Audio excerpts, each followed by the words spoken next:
Modlitba za nájdenie práce. Slávny svätý Jozef, tvoje poslanie pestúna vykupiteľa a ochrancu Panny Márie ťa robilo zodpovedným za svätú rodinu a za jej materiálne zabezpečenie.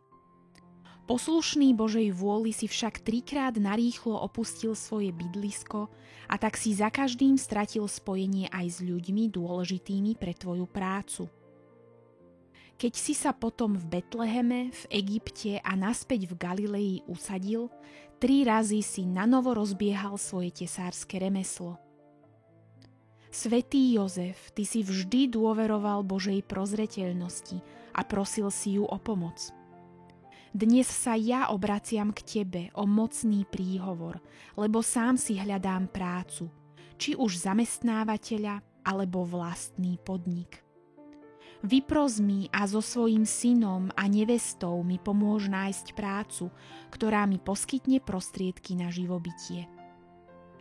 Daj, nech sa aktívne uchádzam o zamestnanie, nech som otvorený novým príležitostiam a snažím sa nadviazať dobré vzťahy. Nech som rozvážny vo svojich požiadavkách a odhodlaný plniť si všetky povinnosti. Svätý Jozef dobrej nádeje, oroduj za mňa, chráň ma, veď ma a dodávaj mi nádej. Amen. Túto modlitbu nájdete v knihe Tebe sa zverujeme, svätý Jozef.